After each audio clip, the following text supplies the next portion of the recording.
En ce 7e dimanche de Pâques, l'Église nous place dans un temps particulier.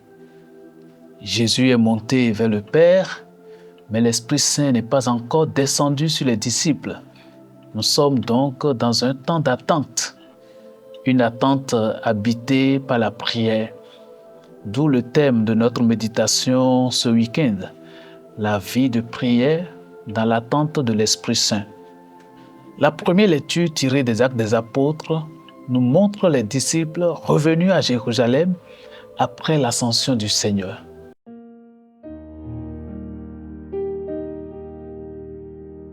Les apôtres, après avoir vu Jésus s'en aller vers le ciel, retournèrent à Jérusalem depuis le lieu dit Mont des Oliviers, qui en est proche.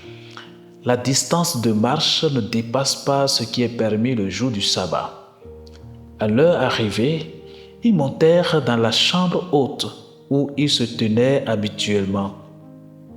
C'étaient Pierre, Jean, Jacques et André, Philippe et Thomas, Barthélemy et Matthieu, Jacques, fils d'Alphée, Simon le Zélote et Jude, fils de Jacques. Tous, d'un même cœur, étaient assidus à la prière, avec des femmes, avec Marie, la mère de Jésus, et avec ses frères. Parole du Seigneur. Chers amis, humainement, les disciples de Jésus auraient pu être désorientés, découragés ou même paralysés par la peur. Pourquoi? Parce que Jésus n'est plus visible, il n'est plus touchable, il n'est plus palpable. Le monde autour d'eux était hostile. Leur mission paraît immense. Pourtant, au lieu de se disperser ou de céder à l'inquiétude, ils prennent un chemin très précis, celui de la prière.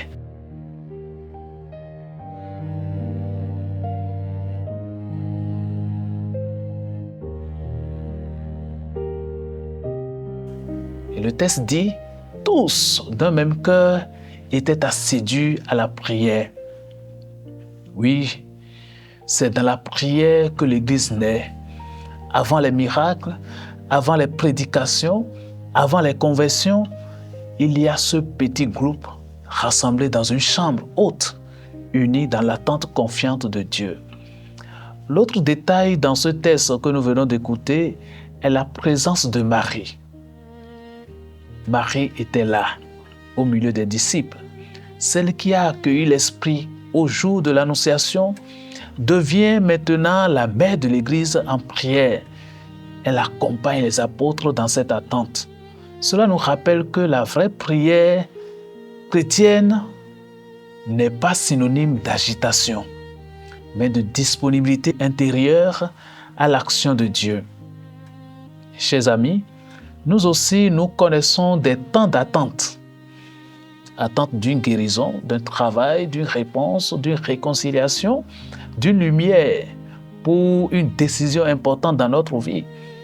Très souvent, dans ces moments-là, nous voulons agir immédiatement, trouver nous-mêmes toutes les solutions possibles ou encore nous décourager parce que rien ne change vite. Mais la parole de Dieu nous enseigne aujourd'hui qu'attendre avec Dieu n'est jamais du temps perdu. L'attente chrétienne est une attente priante, une attente qui garde le cœur ouvert, une attente qui prépare l'âme à recevoir l'Esprit Saint. Dans l'Évangile selon Saint Jean, nous entendons ce qu'on appelle la grande prière sacerdotale de Jésus. Écoutons.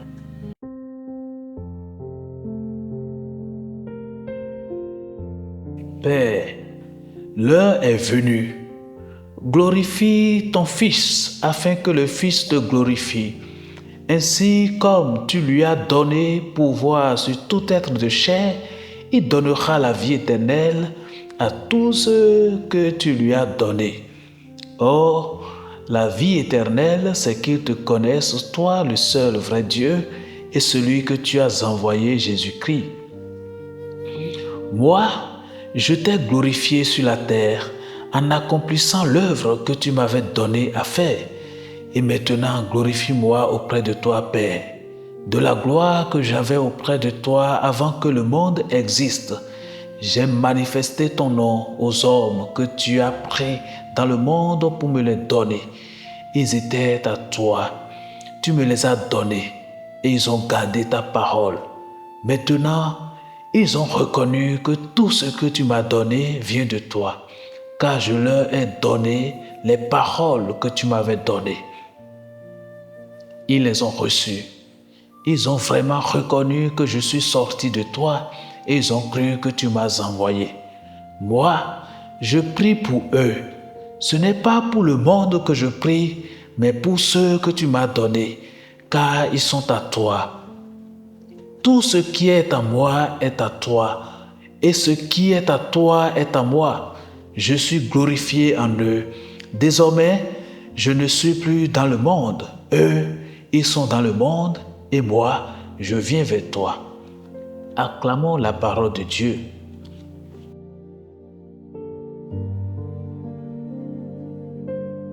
Avant sa passion, Jésus lève les yeux vers le ciel et prie son Père. C'est un passage qui nous fait entrer dans l'intimité même du cœur du Christ. Jésus pouvait prier pour lui seul, mais il prie pour ses disciples. Il prie pour ceux que le Père lui a confiés. Il dit, « Père Saint, garde mes disciples unis dans ton nom. » Voilà donc le grand désir de Jésus. L'unité, la fidélité et la protection de ses disciples. Alors qu'il s'apprête à quitter ce monde, Jésus laisse une prière comme si la première manière de prendre soin des siens était de les confier à son Père. Ainsi, chers amis, la vie chrétienne, avant d'être une activité, est d'abord une relation. Jésus lui-même prie. Le Fils de Dieu prie. Il reste en relation avec le Père. Lui qui pouvait tout faire, choisit de demeurer tourné vers son Père.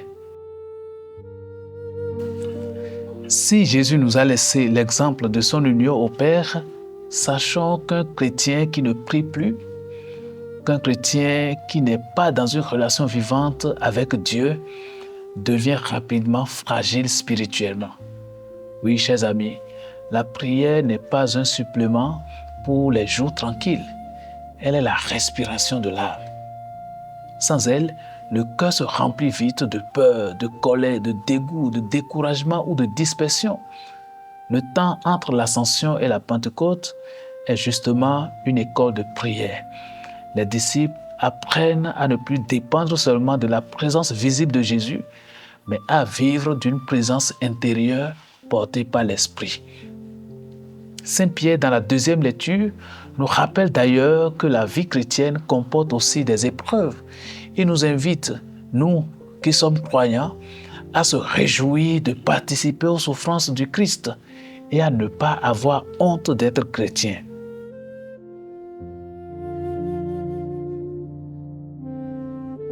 Comment tenir bon dans les combats? Certainement pas nos seules forces. C'est l'Esprit Saint qui donne le courage, la persévérance et la paix intérieure. Et cet esprit se reçoit dans la prière. Chers amis, nous le savons, notre monde est bruyant et tonitruant. Nous sommes souvent dispersés entre les réseaux sociaux, les inquiétudes quotidiennes et la course permanente contre le temps. Beaucoup parlent, mais peu écoutent. Beaucoup s'agitent, mais peu prient réellement. Or, l'Esprit Saint ne s'impose pas dans le vacarme. Il visite les cœurs disponibles. Peut-être que cette 7e semaine de Pâques, le Seigneur nous invite. Le Seigneur t'invite, toi, simplement à retrouver un espace de silence. Quelques minutes de prière sincère en famille. Un moment devant le Saint-Sacrement qu'on n'a plus jamais visité. La lecture méditée de la parole de Dieu, la Lectio Divina, un chapelet prié avec foi. Car une communauté qui prie devient une communauté forte. Une famille qui prie devient une famille plus unie. Un chrétien qui prie devient un témoin plus lumineux. Demandons donc au Seigneur la grâce de persévérer dans la prière avec Marie et les apôtres dans l'attente de la Pentecôte. que nos cœurs ne se ferment ni dans la peur, ni dans l'impatience, mais qu'ils demeurent ouverts à la venue de l'Esprit Saint. Et que cette prière devienne notre espérance. Viens, Esprit Saint, apprends-nous à prier, apprends-nous à attendre, apprends-nous à vivre unis dans l'amour du Christ. Amen. Merci de nous avoir suivis. Que le Seigneur vous bénisse. Au nom du Père et du Fils et du Saint-Esprit. À dimanche prochain.